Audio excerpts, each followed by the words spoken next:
Muito obrigada pelo estímulo, caro presidente Eduardo Amorim, meus caros colegas senadoras, senadores, nossos telespectadores da TV Senado, nossos ouvintes da Rádio Senado, que acompanham aqui o nosso trabalho.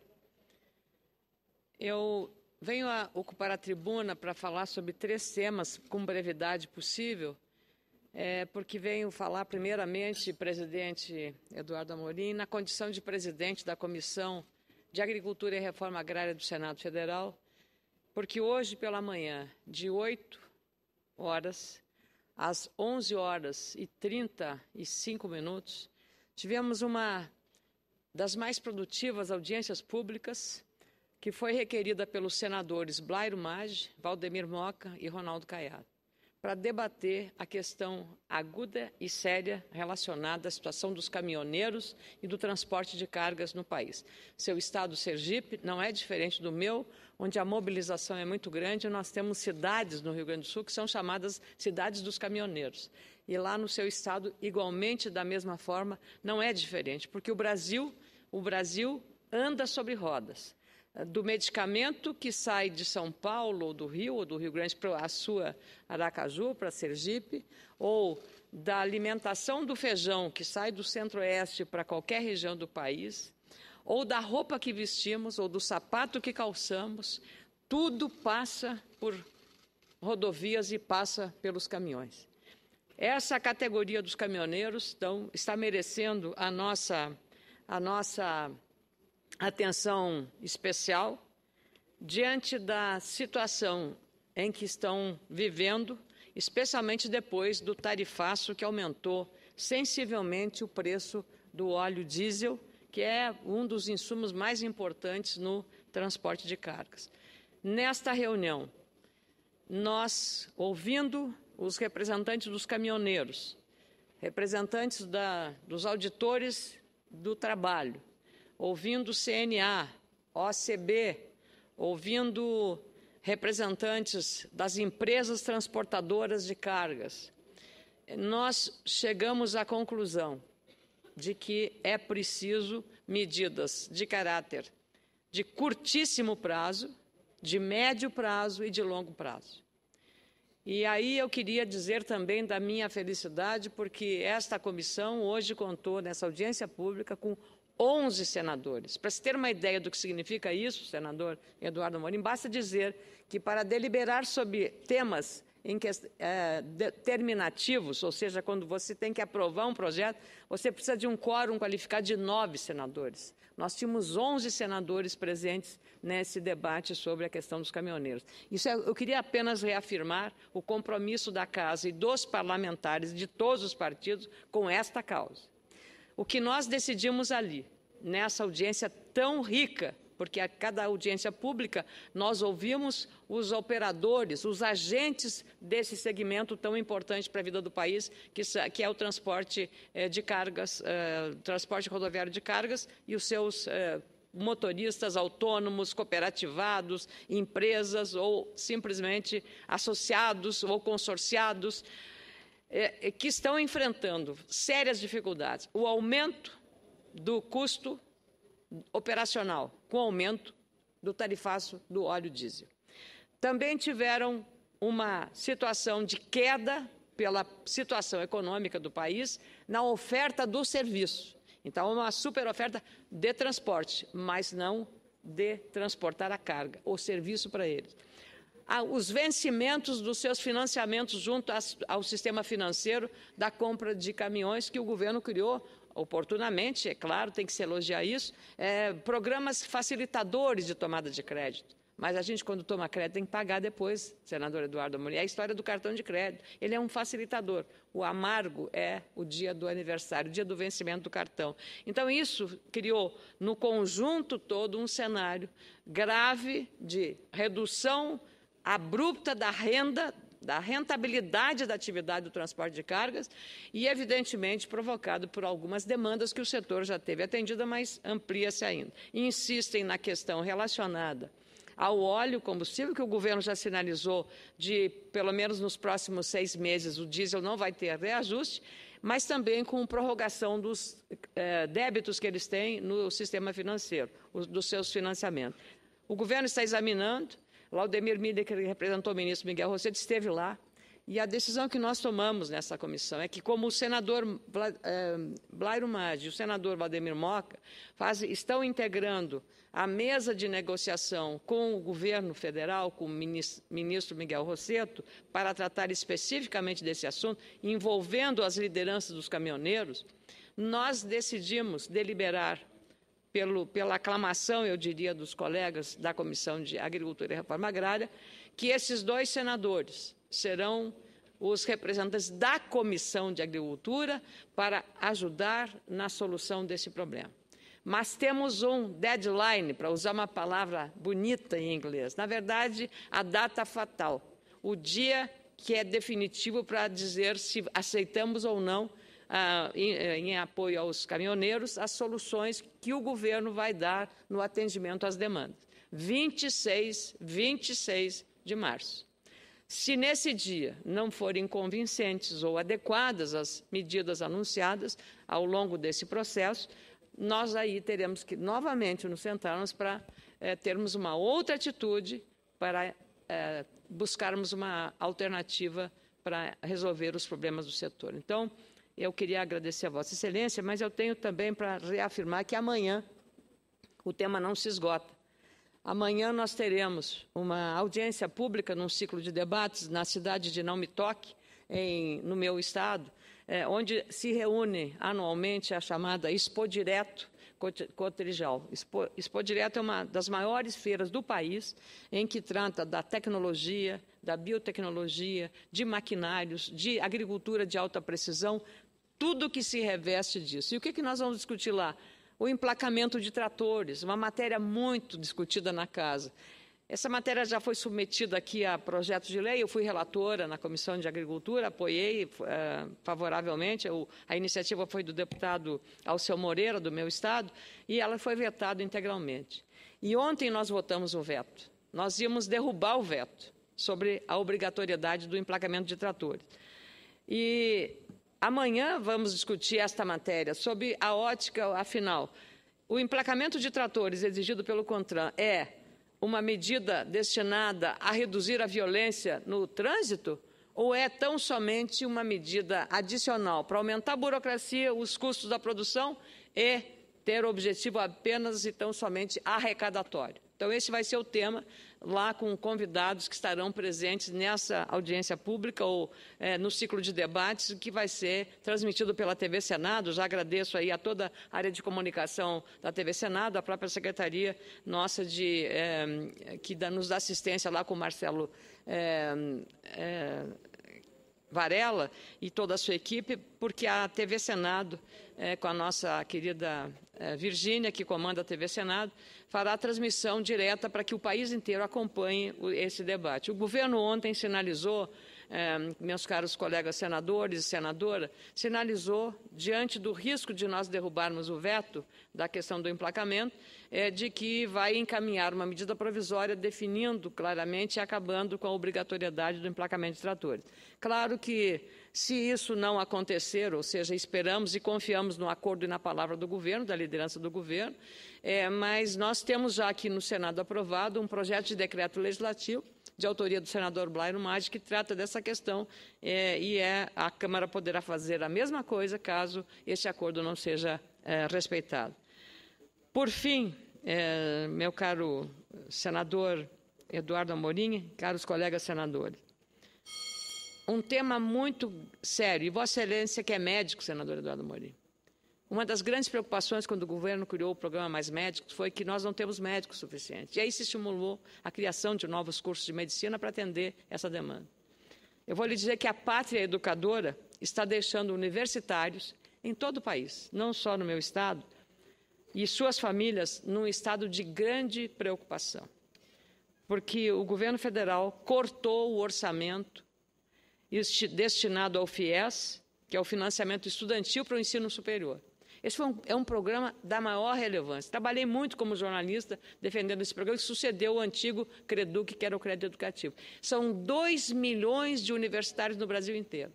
E lá no meu estado, senador Eduardo Amorim, no meu estado, estudante de medicina, recebi um telefonema da Ronara Bloss Rep, que foi aprovada no curso de medicina da PUC de Porto Alegre, e foi informada pelo Departamento Financeiro que o governo federal não tem autorizado a operação desses créditos.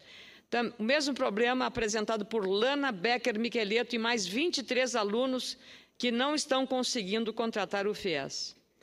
No curso de medicina, que é exatamente aquele em que o governo está investindo mais para oferecer.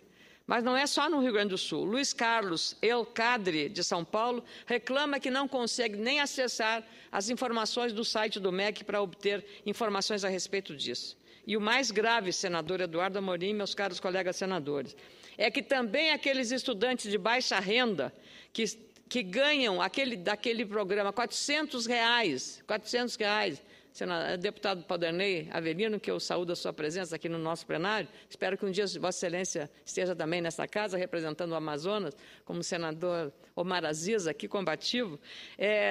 Também os alunos deste programa Bolsa Permanência, que são alunos carentes de vulnerabilidade social, quilombolas e indígenas. Eles recebem uma bolsa permanente de R$400 e para que eles possam estudar na universidade pública, é para manutenção deles. Eles saem da aldeia, lá do quilombo, para ficar na cidade, como é o caso de um estudante, Michael Coleman, que estuda fisioterapia ocupacional na Universidade Federal de Santa Maria, coração do Rio Grande do Sul. Até esses também cortaram.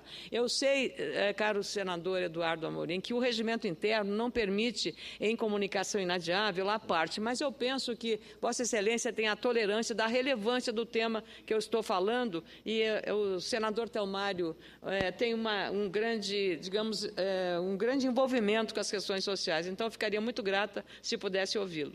Senadora, você vê como, quando o assunto é tão relevante e mexe com profundidade na vida das pessoas, a gente fica tão emocionado que a gente não quer deixar passar a oportunidade. Então, eu agradeço ao presidente pela compreensão e, como não tem hoje uma grande demanda, eu tenho essa oportunidade de apartear a Vossa Excelência nesse assunto inadiável. Mas Vossa Excelência tocou com muita propriedade no assunto que vem deixando inúmeros jovens, inúmeras famílias aflitas com relação exatamente a essa bolsa.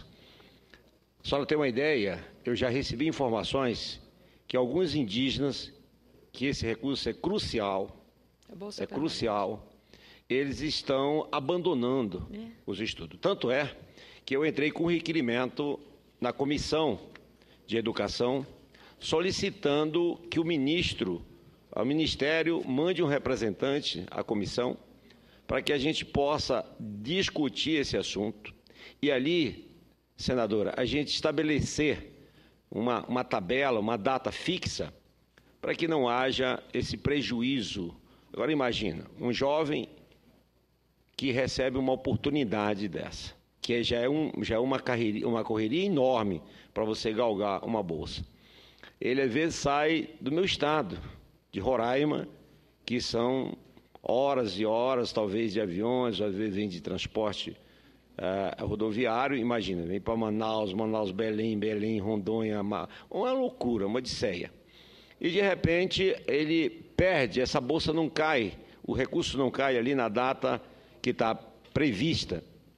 Então, cria ele um abalo, não só um abalo psicológico, né, do seu ponto de vista, como até físico, né, desmotivação.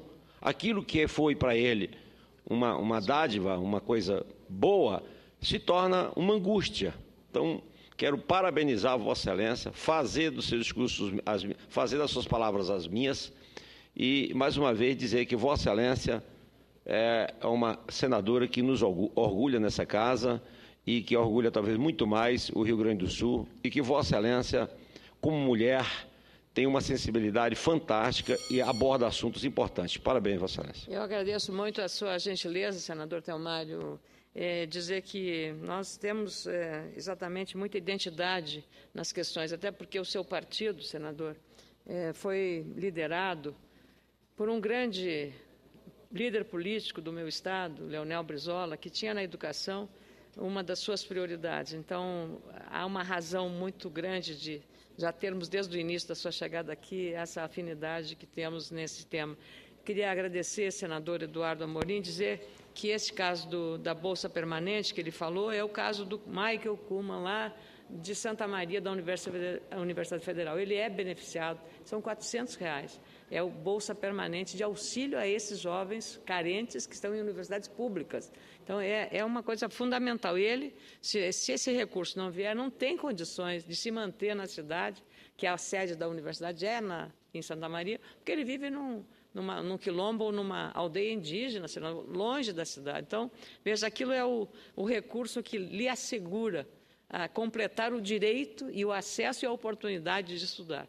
Então, também por isso, eu endosso aí a manifestação do senador Delmário, no sentido de que seja possível que a gente tenha do Ministério da Educação, e eu sei que o ministro Cid Gomes está comprometido com isso, o Ceará tem programas extraordinários na educação, especialmente no ensino fundamental e médio, mas é preciso um olhar muito importante, porque esses programas, olha, 2 milhões de estudantes do FIES, eles precisam continuar com esta garantia deste contrato de financiamento. E se o problema é o nosso orçamento não aprovado, na terça-feira teremos a oportunidade de aprovar o orçamento nesta casa, se o clima político continuar assim, em condições de aprovar. Muito obrigada, senador Eduardo Amorim. Eu quero parabenizar a senadora Ana Amélia por trazer para a tribuna esses temas tão importantes. Primeiro, com relação à defesa dos caminhoneiros. Eu não estou na sua comissão porque ela foi extremamente disputada dentro do nosso bloco. Foi uma das primeiras comissões a preencher todas as vagas, inclusive as vagas de suplentes. Não sobrou de forma nenhuma. Foi a Comissão da Agricultura e a CCJ. Senão estaria lá. E fico muito feliz desse tema ser tratado lá, porque eu sou filho de uma família de caminhoneiros. Meu pai era caminhoneiro, meu sogro caminhoneiro até alguns dias atrás, tem um cunhado caminhoneiro que anda pelas estradas, meu irmão mais velho faleceu dirigindo o caminhão, ele que sustentava todos nós, e aí tive que ir para uma universidade. Indo para uma universidade, fui morar, passei no vestibular de medicina, mas só pude fazer a faculdade de medicina por causa da república mantida pela universidade, como de muitos outros estudantes brasileiros. Então, a senhora traz 2 temas extremamente importantes e é bom ver que estamos sintonizados, sem precisar falar, porque vou falar daqui a pouco exatamente na defesa do caminhoneiro e na defesa dos estudantes.